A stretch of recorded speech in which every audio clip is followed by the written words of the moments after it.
अस्सलाम वालेकुम दोस्तों, कैसे हो सारे? ठीक ठाक हो? खैरियत है? भराओ अज ना विलाग थोड़ा जहा मुख्तसर हो सी। इस तो पहला कि मैं विलाग स्टार्ट करा मैं सुना आखसा कि तुसी सारा विलाग देख लेने हो।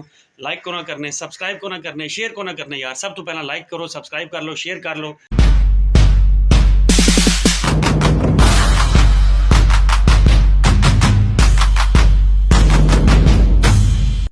तो उस तो बाद सुन मैं दसन ये लगावा कि घरों में जो आम तौर पर बूटे लगे होने पहला तो ठीक ठाक वो खिलने रहने, जिस तरह मेरे बिल्कुल बूटे जो देखने लगे हो खिले पे हैं। ठीक है, तो कुछ अरसे तो बाद फिर उन्होंने बूटियां ना उन्होंने गमलियां में चीज़ां जो उगनियां नहीं, पता नहीं की हो गया, पानी भी रोज़ पाने यह कुछ हो गया, वो कुछ हो गया, तो पता नहीं बूटियां की हो गया, क्यों नहीं उगने, पछावा लग गया ने। पछावा शवा को नहीं लगे, उन्हें मैं बनाया एक टॉनिक, और टॉनिक बनाया जनाब कार, कोई सारे पैसे नहीं लगन लगे।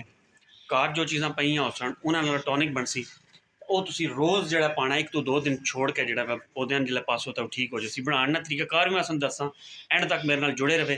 पहला मैं तुहानू जरा इंट्रोडक्शन करावां। ए रबड़ प्लांट, इस तो पहला एक वीडियो मैं दसिया सानू, ये बिल्कुल एक छोटा जिहा जितना हाथ मैं दसन लग्या ना, इतना जो ना मैं पानी की टैंकी अगे पिछे उगे होने तो उतों कढ़िया, तो जड़ ही नहीं टुट गई, फिर भी मैं ला छोड़िया। तो उस तो बाद मैं उन्होंने वही टॉनिक देना रहा। तो ये जनाब अज देख लो, ठीक ठाक पौधा बने हैं। ठीक है, 1 2 3 4 5 6 7 8 10 पत्ते इस नाल बड़े बड़े हो गए। उस तो बाद पुदीना देख लो जनाब, घर ना पुदीना में असी रोज़ जो सॉस बनाने, चटनी बनाने इस नाल। फिर ए मोतिया ना पौधा है, किस तरह खिले है। ठीक है, ऐसी अगर देखो मेरा कैमरा तुहानू दिखा सके तो ये फुल भी लगन लगे। ठीक है जी, फुल भी लगन लगे हैं। तो यह मरचा जो ना बिल्कुल मुरझा गई हैं, जो ना टॉनिक पाना शुरू मैं किया है, तुम देख सकते हो कि इन्हों तो फुल आना शुरू हो गए। ए पुरानियां खत्म होने लगियां, लेकिन वो जो पाना शुरू किया ना मैं होम मेड टॉनिक, तो उस तो बाद जो इन्हों तो फुल आन लगे। यह भी देख लो मर्च का बूटा हरा भरा आन लगे है। ए देखो छोटे जे गमले च मैं लाया है पुदीना, तो कमाल ना हो गया वै। ए 2 मैं जो ना वैसे खाली करके रखे, इन्होंने मैं कुछ लाना मैं। उस तो बाद मैं तुहानू दिखाना नींबुआ ना बूटा। नींबुआ ना जो मेरा बूटा है देख लो, ए नींबू लगे हैं। इस तरह होना है भी पहला फुल आवने, जिस तरह फुल लगे हैं ना, फुल आवने, लेकिन नाल ही फुल टै पैने, इधर लगने को नहीं है नींबू। इन्हें फिर मैं वो टॉनिक जो बनाया वै वो पाया वै, तो ठीक हो गया। यह जो ना पत्ते शत्ते सारा कुछ सट के नींबुआ दी जो होनी ना जड़ा, ये अपर अपर होनियां काफ़ी ज़्यादा, तो उन्होंने धुप शुप लगनी है। तो इस वास्ते ना इन्होंने शायद मल्चिंग आने यके आने। ये मैं यूट्यूब तो तकिया तरीका, तो पत्ते या पुरानी जो है ना छिलके वगैरह वो सट्टे इन पर धुप घट तो घट लगे इन जड़ा, तो फिर सैट रही। सब तो ज़्यादा जो पुदीना अच्छा लगना मैनू जिसने सही रिजल्ट दिता है, वह दिखाना सन।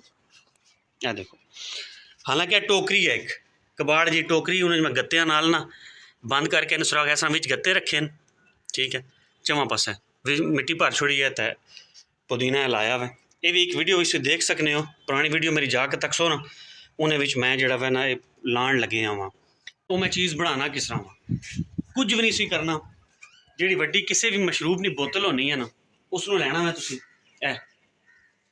पानी नाल बाद चू भरना। पहला इन्हें केले के छिलके पा लेने, जितने भी केला है, क्योंकि उसमें पोटाशियम होनी है।